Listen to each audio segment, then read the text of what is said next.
Jau otro gadu augusta beigas Balgalas pagasta Dursupē tiek saistītas ar zirgiem. Miķelsonu ģimenes jāšanas sporta klubs Dekus M kopā ar Balgalas pagasta pārvaldi un brīvā laika pavadīšanas centru organizē jātnieku svētkus. Šāda veida sacensības reģionos ir ļoti svarīgas tieši jauno sportistu izaugsmei, jo tās ir krietni pieejamākas kā augsta mēroga sacensības. Mēs Latvijas jātnieku federācijā esam ļoti priecīgi, ka gan šajā reģionā, gan citos reģionos notiek gandrīz vai katru sestdienas svētdienas sacensības. Tas ir par pamatu šai piramīdai. Piramīdas apakšā jau ir tomēr jaunie jātnieki, un piramīdas augšā ir augstklases sasnieguma jāšana. Bet tautas klases jāšana tagad ir arī likta vienādā nozīmē ar augstklases jāšanu, ja? Tā kā tas ir ļoti būtiski un svarīgi. Ideja Miķelsonu ģimenei bijusi jau sen. Diānai, kā izbijušai futbolistei, jau sen gribējies uz futbola laukuma izveidot sacensības un izrādījies, ka ģimenei šīs sajūtas bijušas kopīgas. Parasti klubs rīko treniņu sacensības un seminārus, tāpēc šis ir gada lielākais notikums. Tomēr, lai sacensības padarītu interesantākas, bija arī īpaša stafete Ride and Drive, kurā dalībnieki piedalījās komandās tērpos un ar sevis izvēlētu mūziku.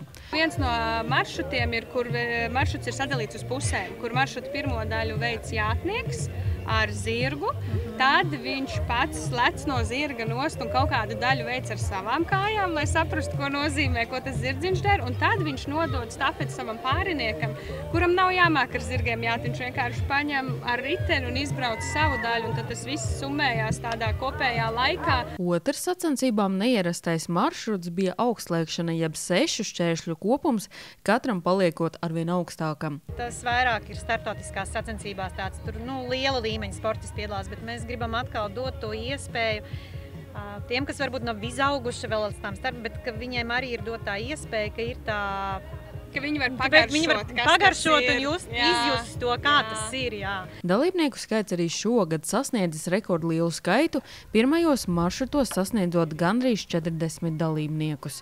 Sportisti atzīst, ka sacensības bijušas ļoti organizētas, mierīgas un atzīmē, ka ļoti priecājas par interesantiem papildus maršrutiem. Ļoti labi, mēs bijām otrās beigās, un es esmu ļoti priecīga par mūsu komandu. Man liekas, ka mūsu saikni ir ļoti stipra. Mēs lielā mērā izvēlējāmies vienkārši jautrības pēc piedalīties.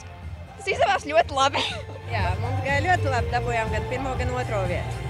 Es teiktu, ka ikdienā mēs piedalāmies ļoti bieži sacensībās un mēs cenšamies to darīt diezgan nopietni sportā, bet atbraucot uz šejienu uz interesantākiem maršrutiem ir pavisam cita atmosfēra un gribās taču arī kādreiz izklaidēties, nevis to darīt visu nopietni. Pasākuma programma ir pārsteidzoši daudzpusīga, ko darīt atrast varēja ik viens, gan piedalīties aktivitātēs bērniem, gan apmeklēt radošās darbnīcas, paklausīties mūziku un paskatīties priekšnesumus, pavizināties ar zirgu un poniju, gardi paēst un arī iegādāties ko saviem mīluļiem. Mēs bez pagasta, mums būtu grūti to uzorganizēt, jo viena lieta, ko mēs te ar tiem zirgiem daramies, bet viss šīs izklaides un viss tas pārējais bērniem svētku radošās darbnīcas, tas viss ir pagasts. Labā ziņā viņi ļoti traki ir.